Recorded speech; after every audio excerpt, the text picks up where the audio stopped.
What's up, guys? We are back again, and this is going to be rather interesting because I was really worried about doing this review because I honestly did not think that I would enjoy this movie, but at the same time, I'm happy that I was able to sit back and just go very open-minded. And when I say about this, I mean about Black Adam. Now, let me go ahead and say this: if you have not seen this film and you enjoyed it, okay, great. If you didn't enjoy it, okay, that's fine.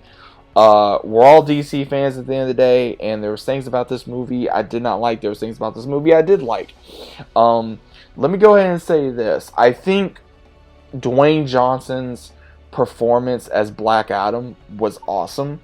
I know that there's been a lot of bad critic reviews over this film, and I have stayed away from that because I don't go on that. I go on my own. So again, if you guys want to listen to my review on this, that's fine. Create your own opinion. You know, I want everybody to have their own opinion about this. Me personally, like I said, I enjoyed this film. I actually did, but again, there was things about this film I did not enjoy. So the whole synopsis of this film is Black Adam is the 10th one of the Wizards, right, guys? So he gets brought back from his imprisonment because way back he fought against a king, a oppressor king that enslaved his own people, and apparently in this country in ancient Quebec that he fought them, and then he was imprisoned. And ISIS, who is I would say a local freedom fighter, is trying to find a way to save her people. And what happens is she unlocks Black Adam, Dwayne Johnson's character, and he just starts unleashing against these mercenaries, and later on finds out that there's a bigger threat behind this, that someone's trying to fulfill the king's the ancestor of a king, due to what they were trying to do back in the day. And what's also crazy about this is that not only does he have to fight this character, he's also got to fight the Justice Society as well. So again, I know a little bit about the Justice Society, but not too much. Again, I have not really kept up in the comics too much. But again, you got, of course, Dr. Fate, you got Hawkeye. Now again, Hawkeye, I liked the way they portrayed him in this, but again, I was kind of hoping that they would kind of change the actor a little bit, because again, there hasn't been a whole lot of different ones for Hawkeye. There hasn't been. The main one that I've seen for any kind of live action was in Legends of Tomorrow, and I like the way they did that. In this version, I don't mind it, but at the same time, I kind of wonder if they would have gotten somebody else, what they would have done. So I'm not against it. I'm not for it. The other ones I really did not care about, honestly. Dr. Fate was interesting because, again, Dr. Fate has been a very interesting character for me, but at the same time, I never really was like, oh my god, man, Dr. Fate's so cool. Or, these are just side characters that I never really got into, if that makes sense. But overall, I think the film was very action-packed. I think it was very well written. It kept me entertained. There was a lot of action.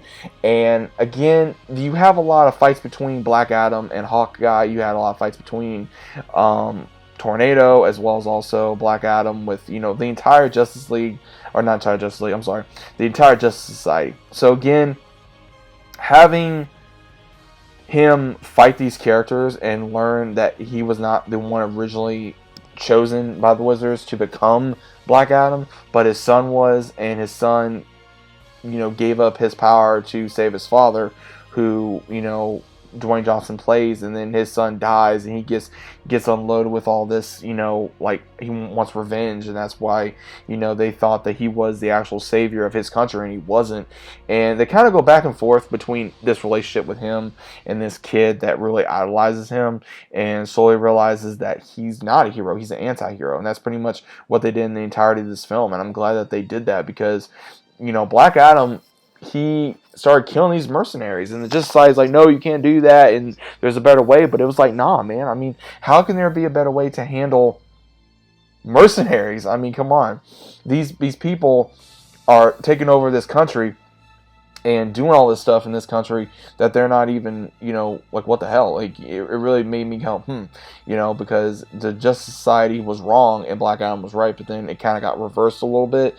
And I was also happy that they brought back Amanda Waller in this, and they show where, when they do recover Black Adam, they finally do capture him at some point in the movie after he, surrenders himself at some point.